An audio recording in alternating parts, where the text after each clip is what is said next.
స్వామి, వినాయక చవితి రోజుల్లోనే ట్రాన్స్ఫర్ అయ్యి ఊరు వచ్చాను. ఎలక్ట్రీషియన్ గా జాబ్ లో జాయిన్ అయ్యి అవగానే రిచ్ అపార్ట్మెంట్ చూపించావు. 10 మంది ఇళ్లలో దీపాలు వెలిగించే ఎలక్ట్రీషియన్. వినాయక చవితి సందర్భంగా వీళ్ళు మామూలు ఇచ్చినా ఇవ్వకపోయినా మనం మాత్రం వసూలు చేసుకోవాల్సిందే. ఎవరు నువ్వు? చూస్తే తెలియట్లేదా? చూస్తే తెలియడానికి నువ్వేమన్నా సానియా మీర్జా? వాచ్మెన్ కి వాచింగ్ ఉన్నారు కానీ ఓవర్ యాక్షన్ ఉండకూడదు. చూస్తే తెలియట్లేదా ఎలక్ట్రీషియన్ అని? బిల్లు ఇవ్వడానికి వచ్చావు. కాకి డ్రెస్ లో వస్తే కాంపిటీషన్ ఎవడో వాచ్మెన్ వచ్చాడు అనుకున్నాను. అనుకున్నావు కానీ అగ్గిపెట్టి ఒకసారి పుల్లలే. నువ్వు అగ్గిపెట్టి అడిగా కానీ పుల్ల అడిగావేంటి? ఇదిగా ఎలగటం లేదా? ఎలా గెలుగుద్ది?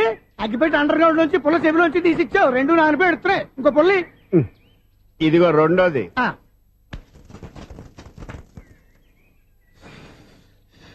సరేగానే మన అపార్ట్మెంట్స్ లో మొత్తం ఫ్లాట్లు అన్ని నేను ఎప్పుడు లెక్కట్లేదు గానీ నువ్వు స్ట్రైట్ కి వెళ్ళి రైట్ కి తిరిగి అక్కడ మా సెక్రటరీ ఉంటాడు, ఆయన అడుగు చెప్తాడు. ఏంట్రా మర్యాద లేకుండా? అసలు నీకు మర్యాద తెలుసా? అగ్గి పెట్టి 2 అగ్గి పుల్లలు ఇచ్చాను, దానికి బదులు ఓ సిగరెట్ ఇవ్వాలని తెలియదు. తడిచిపోయిన అగ్గి పెట్టుకు 2 అగ్గి పుల్లలకి 3 రూపాయలు సిగరెట్ ఇవ్వాలా? నేను ఎవరు? నువ్వు ఇవ్వకపోతే నాకు కాల్ చేసిన అగ్గి పుల్లలు 2 యాజిటీస్ ఇచ్చేయి. అది ఎలా కుదురుతుంది? కుదరకపోతే సిగరెట్ వేసినట్టుగా ఉంది. ఎంట్రన్స్ లోనే 3 రూపాయలు పోక్క. ముందు ఎలా ఎడుతుంది?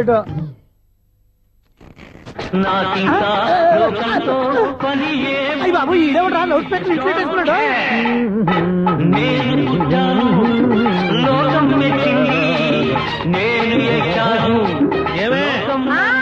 సౌండ్ ఇచ్చానా? రాదా? ఆ చెవులకి ఆటం బాంబు సౌండే వినపడదు, ఇంకా స్పీకర్ సౌండ్ ఏ వినపడుతుంది? ఏడుసినట్టే ఉంది. ఎక్కడో నూతులు చూస్తున్నట్టుగా ఉంది. ఎవరు? Current bill sir. చెత్త కోసం వచ్చావా? కాదు సార్, కరెంట్ బిల్లు. మరి చెత్త కోసం వస్తే డైరెక్ట్ గా లోపలికి వచ్చేస్తామంటే బయట నుంచి చూడగాని ఉంటా. స్పీకర్ కట్టండి సార్. ఓ, సౌండ్ పెంచమంటావా?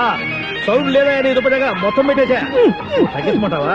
మరి ఆ మాట చెప్పచ్చుగా, మొహం పడతావే. ఏమే చెత్త బాగా వచ్చాడు, ఆ ఇంట్లో చెత్త పోతాం, వాడు మొహాన్ని కొట్టు పోతాడు. చెత్త కాదు sir, current bill. Current bill. Current bill. ఓ, కరెంటు బిల్లా? మరి ఆ మాట చెప్పక నీలో నువ్వు కొడుకుంటావే. నీతో పోదాగా వాడుకున్నప్పుడు మరి కరెంటు బిల్లు కట్టద్దు. సిగ్గుపెట్టేట? సిగ్గానా తలకాయ? గొంతు పోయేటట్టు అరుస్తున్నాను సార్. అంతంత సౌండ్ పెడితే కంట బీర్లు బద్దలైపోతాయి. వీడు మొహం మన 2 కర్ల బీర్లు ఎప్పుడో బద్దలైపోయినాయి. ఆ సంగతి వీడికి తెలియదు. అయినా అదే సౌండ్ అండి బాబు. ఈ ఫ్లాట్స్ మొత్తానికి అది ఒకటే టైప్ కట్టరా? మేము పాత పాటలు అట్టాగే వింటాం బాబు. ఏంటి అట్టాగా? 2 నిమిషాలు వింటే నా చెవులు ఎంటర్ అన్ని రాలిపోయినాయి. పాపం వింటే ఆవిడ ఎలా తట్టుకుంటుందో ఏంటో. ఇలా మరి చెవుల్లో కాటన్ బిల్లు పెట్టుకున్నారా? ఏంటో యావత నీకు దోకులు వచ్చిన పని చూసుకోవచ్చుగా. అదే చేస్తాను కదా. ఇదిగో కరెంట్ బిల్, మెయింటెనెన్స్ బిల్లు కూడా ఇవ్వు. అది మీకు ఎందుకండి? ఈ ఫ్లాట్ల మొత్తానికి నేనే సెక్రటరీని. అలాగండి. చెప్పరేమండి సార్? మరి పండగ ఏమన్నా దయదలిస్తే మరి కొంచెం ఎంగిలి కప్పు ఇవ్వమంటావా? ఇది నాకెందుకు సార్? బాబాబు, ఆ 2 స్పీకర్లు పట్టుకెళ్ళిపోయిన ఆయన ప్లీజ్. చాలే తల్లి, మా ఆవిడ అసలే లేడీ స్పీకర్. మళ్ళీ ఈ స్పీకర్లు అట్టుకెళ్ళి నేనేం చేసుకోను? వస్తాను బాబాయ్. నువ్వు దయచేయి. ఏమే ఆ స్పీకర్ సౌండ్ తగ్గించు. తగ్గించడం ఏంటండి? ఎప్పుడో ఆఫ్ చేశాను. ఎందుకండి మా ప్రాణాలతో ఆడుకుంటారు? చెవిటి మిషన్ కొనుక్కోవచ్చు కదా. అంటే ఏంటే? నాకు చూడని ఫ్లాట్స్ మొత్తానికి మీ పుట్టింటికి తెలియాలా? చెవుడని చెప్పుకోవడానికి ప్రెస్టేజ్ ఒకటి. పిచ్చిదానా చెవుడైతే అంటే ఎదుటి వాళ్ళు పెదాలు కదిలిస్తే ఆ పదాలేంటో పట్టేస్తా. లిప్ ముట్టికి సౌండ్ సింకు చేస్తా. నా తలరాతకి సింక్ చేయండి. తాగండి తాగండి. గడిది గుడ్డేం కాదు. ఎక్స్క్యూజ్ మీ మేడం, ఏంటి ఫ్లాట్ లో ఎవరు ఉంటున్నారు? ఐశ్వర్యరాయ్. ఐశ్వర్యరాయ ఈ ఫ్లాట్ లో ఉంటున్నారా? అవును, ఇక్కడే ఉంటుంది. మరి ఇప్పుడు ఎక్కడున్నారు? ఇప్పుడే అలా గోడంలోకి వెళ్ళింది. ఐశ్వర్యరాయ్ గార్డెన్ లో ఉందట. వివేక్ ఓబరాయ్ తల దూకుని వెళ్ళిపోతాడా?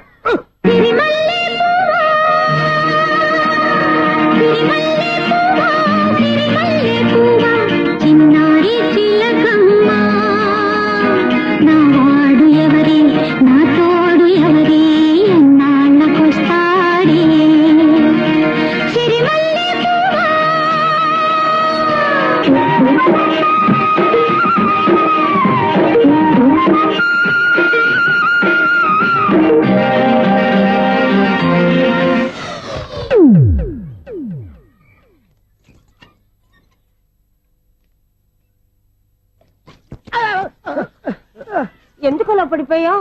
ఆ సంగతి తర్వాత చెప్తాను కానండి. ఐశ్వర్యరాయ్ మీ మనవరాలండి? కాదు, నేనే. అయితే నేను పడిపోవడం కరెక్టే అన్నమాట. ఇంతకీ మీ అసలు పేరు ఏంటండి? కుమారి పుల్లమ్మ. మరి ఐశ్వర్యరాయ్ ఎందుకు మార్చుకున్నారు? పేరు మార్చుకుంటే కలిసి వస్తుందని జ్యోతిష్కుడు చెప్పాడు. మీకు కలిసి వస్తుంది బాగానే ఉందండి. మాకు హార్ట్ అటాక్ వస్తున్నాయి. ఇదిగో కరెంట్ బిల్లు. థ్యాంక్స్. మరి నైట్ ఏదైనా చేతులు ఇది నేనేం చేసుకోను? నువ్వే కట్టాయి. నెంబర్ 1 ఖాతాలని ఇక్కడే ఉన్నాయి.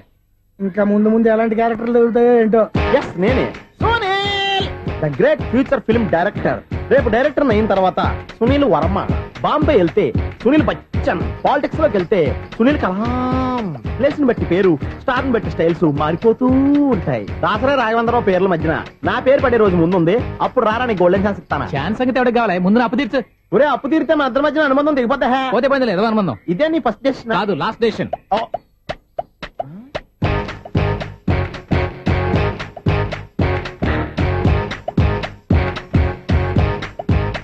ఒక్క నిమిషం వెయిట్ చేయ, మన అనుబంధం దింపేస్తాను. ఏరా నీ లవ్ విషయం అమ్మాయితో చెప్పావా? ఏం చెప్పమంటావు? ఆ అమ్మాయి నుండి సిగ్నల్ వస్తున్నట్టే ఉంది, డౌట్ గాను ఉంది. డౌట్ ఎందుకురా, వెళ్ళి క్లియర్ చేసుకో. ఆ పిల్ల రెండు పీకిందనుకో, ఈ అపార్ట్మెంట్స్ లో వాళ్ళందరికీ తెలిసి నా పరువు పోదు. ఇప్పుడు మాత్రం నీ పరువు పోలేదనుకున్నావంటరా? సీపుగా ఉందా నీకు? అపార్ట్మెంట్స్ లో అమ్మాయి బీటేస్తావరా? బీటేస్తావరా? నువ్వెంత, నీ ఏజ్ ఎంతరా? నీ మొఖం ఎప్పుడైనా అద్దంలో చూసారా నువ్వు? ఆగండి, అతను ఎందుకు కొడుతున్నారు? కొడతామేంటి, చంపేయాలండి. ఈడు మీకు బీట్ కొడుతున్నాడు తెలుసా? ఇందాక నుంచి మిమ్మల్ని చూసి సోల్కొచ్చేస్తున్నాడు. వాడు బీటు కొడితే మధ్యలో మీకెందుకు? నాకెందుకా? వాడు బీటు కొట్టాలని రోజు నేను అక్కడ కూర్చుంటున్నాను. ఈ జిడ్డు మొహం గాడు ఐ లవ్ యూ చెప్తాడనే వెయిట్ చేస్తున్నాను. ఇక లాభం లేదు, నేనే చెప్తాను ఐ లవ్ యూ రా. ఎలా ఉందరా మన డైరెక్షన్? సూపర్. మన స్క్రిప్ట్ రాస్తే తిరిగి ఉండదా? ఏంటి ఇది మీ ఇద్దరి ప్లానా? అయ్యా థ్యాంక్స్ అనియా. నేను మరీ నీకు యూజ్ ఎంతో గల్లాగా అంటున్నా. పని అయిపోయిన తర్వాత పారిపోతావేంట్రా? సారీ, ఇదిగా నేను ఈ ఫీజు. థ్యాంక్స్. ఇదిగో మన అనుబంధం తెగిపోతున్నందుకు బాధపడుతున్నావా బాబాయ్? ఇంకో 1000 అనుబంధం పెంచేసుకుందాం. ఛీ, ఈ జన్మలో నీకు మళ్ళీ అప్పేమని రాయి. ఇదేం బతకండి? ఈ బతికే బ్రహ్మాండంగా ఉంది. ఎందుకే నువ్వెవరో ఆర్టిస్ట్ వా? ఎలక్ట్రీషియన్. ఇదిగో బిల్లు. నువ్వు బిల్లు ఇవ్వాల్సింది నాకు కాదు, లవర్ బాయ్. ఆడవడా?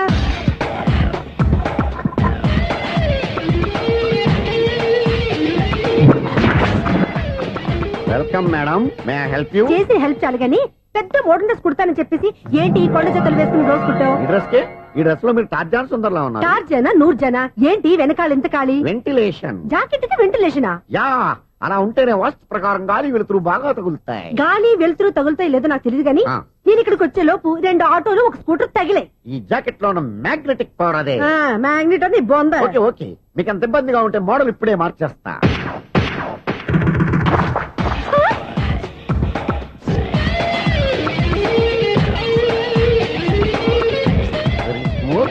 ఎక్సలెంట్. ఇప్పుడు వెనక్కి తిరిగి నా కళ్ళతో చూసుకోండి. నీ కళ్ళెందుకు, నా కళ్ళేవా?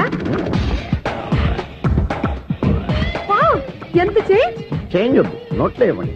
షూర్ షూర్, నీ చేతుల్లో చాలా పనితనం ఉంది. చేతుల్లోనే కాదు, ఒళ్ళంతా పనితనమే. ఇదిగో ఈ 100 తీసుకో. ఇక మీద ఎప్పుడు నా బ్లౌజులు ఇలాగే కుట్టాను. ఓకే? యా, చూసావా మన టాలెంట్? వచ్చిన ఆడవాళ్ళందరినీ ఇలా మూడేసి అలా పడగొట్టేస్తున్నావు. నీ సూదికి ఇంక తిరగలేదా? కరెంట్ బిల్ అండి. కట్టేసి. నేనెందుకు కడతానండి? నేను ఎలక్ట్రీషియన్ ని, బిల్ ఇవ్వడానికి వచ్చాను. అనుకున్నానులే, కరెంట్ తీగ మీద కాకిలాగా నల్లగా మాడిపోయింటే ఎలక్ట్రీషియన్ అనుకున్నా. ఇలాగే సార్, వినాయక చవితి కదా, కొంచెం ఏదన్నా చేతులు పెడితే బాగుంటుందేమో ఆలోచించండి. చేతిలో ఏమన్నా పెడితే ఏం బాగుంటుంది కానీ ఇదిగో ఇది పెడతాను, తీసుకో.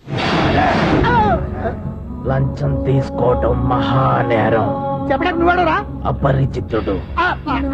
మీ వంద మీరు ఉంచుకోండి, చూడటానికి తీసుకున్నాను అంతే. బాయ్.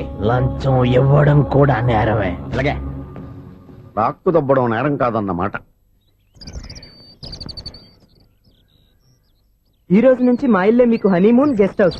మీరు అల్లరి చేయకుండా ఆడుకోండి, పాడుకోండి. మీకేం కావాలో నేను చూసుకుంటాను. ఓకే?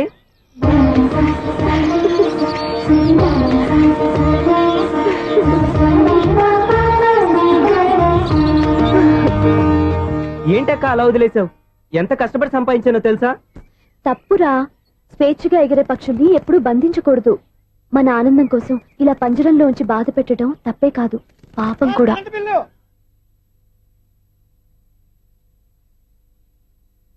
Sir, money order.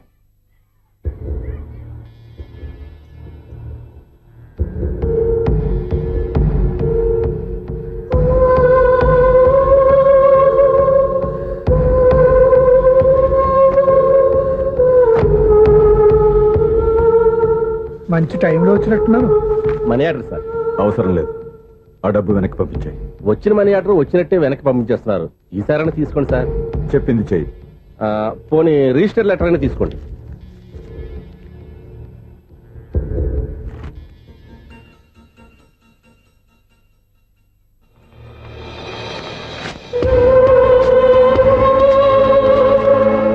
ఇక నువ్వు వెళ్ళొచ్చు. ఆగు. వినాయక చవితి కదా, థ్యాంక్స్ అండి. Sir current bill sir. Thanks sir. ఏంటయ్యా ఈ చిత్రం? ఆ పెద్ద మనిషి వచ్చిన మేనేటర్ తిప్పించేస్తాడేటి? ఇది నీకు విచిత్రం గానీ నాకు మామూలుగా ఎప్పుడు జరిగే విషయమే. అదే మామూలుగా జరిగే విషయం ఏంటని? అంటే ప్రతి ఇంట్లో జరిగే విషయాలని నీకు చెప్పాలా? పోస్ట్ మ్యాన్ కదయ్యా, మాత్రం మ్యాటర్ పోస్ట్ చేయలేవా? నీ కరెంట్ పనులు నువ్వు చూసుకో. నా స్విచ్ లో ఏలెట్టావనుకో మీటర్ ఎర్రని తిరుగుద్ది. ఈసారి చూడండి మేడం, ఇది కూడా చూడండి మేడం. చెప్పనా ఇది ఎలా ఉంది? నీకు శారీ బాగుండదా? బాగుండదా? బామ్మగారు ఈ పోచంపల్లి సారి మీకైతే సూపర్ ఉంటది. ఏంటయ్యా నేను ఎలా కనపడుతున్నాను? ఇది సన్యాసులు కట్టుకునే చీర. లేటెస్ట్ గా ఏదైనా షిఫన్ చీర చూపించు. ఈ చీర చూడండి మేడం, ఈ శారీ ఎంత? 1300 అమ్మా. 1300? ఎందుకయ్యా దానికి 1300? ఒక్కసారి అవుతుందే డోర్ కట్టిన కూడా పనిచేయవు. ఇచ్చే రేట్ చెప్పు. ఏమయ్యా ఆఖరిసారిగా అడుగుతున్నాను, 300కి ఇస్తావా? అంత రేట్ ఏందిలే మేడం, ఫ్రీగా తీసుకోండి. ఏం ఒళ్ళు బలిసిందా? ఆ? ఒంటరిగా ఉన్నాను కదా అని సరసాలు అడగా అనుకున్నావా? ఎవరు? నేనా? మీతోనా? ఏ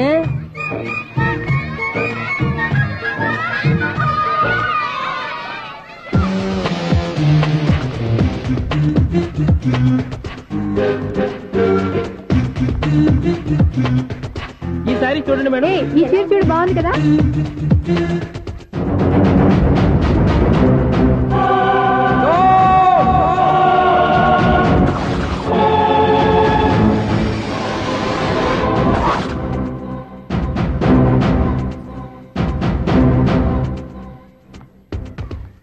మీరు అసలు మనుషులేనా? ఇక్కడ ఇంతమంది ఆడవాళ్ళు ఉన్నారు, అక్కడ పసిపిల్లాడు బావిలో పడబోతుంటే ఎవరు పట్టించుకోరా? అయ్యో పిల్లాడు ప్రాణాలు పోతున్నాయని ఎవరు పరిగెత్తరా? చీరలో బట్టలు కొనుక్కోవచ్చు, తప్పులేదు. కానీ పిల్లలు ఏం చేస్తున్నారు, ఎక్కడున్నారు అని గమనించాల్సిన అవసరం మీకు లేదా? నేను ఒక్క క్షణం ఆలస్యంగా వచ్చుంటే మీ బట్టలు అతని ప్రాణాలు రక్షించేవా? మీ చీరలు అతని ప్రాణాలు పోసేవా? ఒక నిండు నూరేళ్లు బతకాల్సిన ఓ పసివాడి నిండు ప్రాణాలు ఒక నిండు బావిలో పడి. ఏమైంది అంకుల్?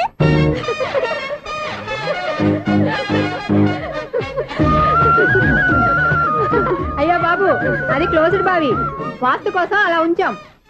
అది క్లోజ్డ్ బావి అయి ఉండొచ్చు, కానీ సపోజ్ అది ఓపెన్ బావి అయి ఉంటే, అదే డెప్త్ బావి అయి ఉంటే, ఆ పిల్లాడు చెవును అరిచి లోపల పడిపోయి ఉంటే?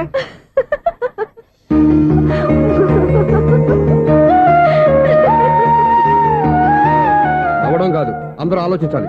నవ్వడానికి 1 నిమిషం చాలు, ఏడవడానికి 1/2 నిమిషం కూడా పడదు. ఆ ఏడుపు ఎన్ని యుగాలు వెంటాడుతుందో మీకేం తెలుసు? Fantastic dialogue. ఈ డైలాగ్ నేను సినిమాల్లో పెట్టుకోవచ్చా? తమరెవరు? ఇన్సల్ట్. నేనెవరో తెలీదా? The famous film director Sunil Leela Bansali. Sunil Leela బన్సాలా? ఆ పేరు ఇప్పుడు లేదే. ఏదైనా డైరెక్ట్ చేసేస్తేగా తెలియటానికి. నేను చెప్పేది ఫ్యూచర్ లో ఫేమస్ నీ డైరెక్టర్. బొందలే. మీరు ఏం మాట్లాడుతున్నారో అందరికీ అర్థమయ్యేలాగా పెద్దగా మాట్లాడుకోండి. మీరెవరు సార్?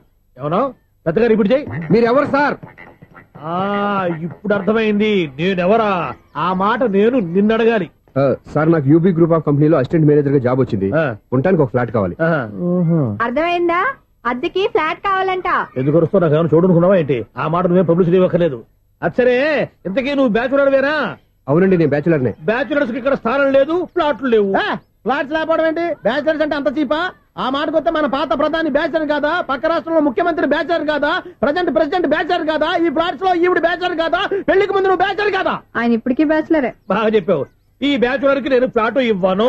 ఈడిచ్చిందంటే రాఘవేంద్రరావు లాంటి డైరెక్టర్ కి, జంజాల్ లాంటి రైటర్ దొరకవు. 10 రూమ్ లో ఉంది కానీ లగేజ్ అక్కడ. అక్కడ తీసుకురా. అతని కోసం ఎంత రూమ్ ఖాళీ చేస్తానంటే వెల్కమ్. ఇదే నా ఫిలిం ఛాంబర్. ఇదేంటిది ఎలా ఉంది? ఇలాగే ఉంటది. నాకు ఏదైనా సరే ఆర్టిస్టిక్ గా, ఆర్టిఫిషియల్ గా ఉండాలి. అప్పుడే లైక్ చేస్తాను. నువ్వు శంకరాభరణం శంకర శాస్త్రి గారి గడప తాకితే స్వరాలు పలికినట్టు నువ్వు ఈ ఫ్లాట్ లో ఏం తాకినా నరాలు తెగుతాయి. ఈడేంటి పట్టపగల తాగేస్తున్నాడు? వీడికి ఇంకో క్వాలిటీ కూడా ఉంది. కాస్ట్యూమ్ డిజైనర్ కూడానే. సమంత ఫాక్స్ దగ్గర నుంచి సుమంత దాకా ఈడే కొడతాడు. ఏంటి చెప్పులా? కాదు బట్టలు. చూస్తుంటే అలా లేడు. అయినా బట్టలు కుట్టేవాడి రూమ్ లో పెట్టుకుంటాం ఏంటి? వాడేవాడు నన్ను పెట్టుకోవడానికి, వాడిని నేను పెట్టుకున్నాను. అంటే ఈ ఫ్లాట్ నీది కదా? టాలెంట్ తప్ప ఈ ప్రపంచంలో నాకంటూ ఏదీ లేదు. నా అదృష్టం కొద్దీ ఆయన ఈ ఫ్లాట్ ని అద్దెకి తీసుకున్నాడు. అందులో సగం నాకు అద్దెకిచ్చాడు, అందులో సగం నేను నీకు అద్దెకిస్తా. ఓహో, అండర్స్టాండింగ్. ఇంతకీ అద్దె ఎంత? అది నన్ను అడుగు. 6000. అయితే 2000 ఇస్తే సరిపోతుంది. ఎలా సరిపోద్దండి? ఆయన ఈ ఫ్లాట్ ని 6000కి అద్దెకి తీసుకుని అందులో సగం 2000కి నాకు అద్దెకిచ్చాడు, అందులో సగం 4000కి నేను నీకు అద్దెకిస్తాను. ఈ లెక్క ఏంటి ఇంత కన్ఫ్యూజ్ గా ఉంది? నీకే కాదు, మొదటి నుంచి వాడు నాకు కూడా అలాగే చెప్తున్నాడు. ఈ కన్ఫ్యూజన్ ఏమీ లేకుండా ఉండాలంటే 4000 ఇచ్చేయండి, సరిపోద్ది. 4000 మరీ టూ మచ్ గా ఉంది. అయితే 6000 ఇచ్చేయండి. సునీల్,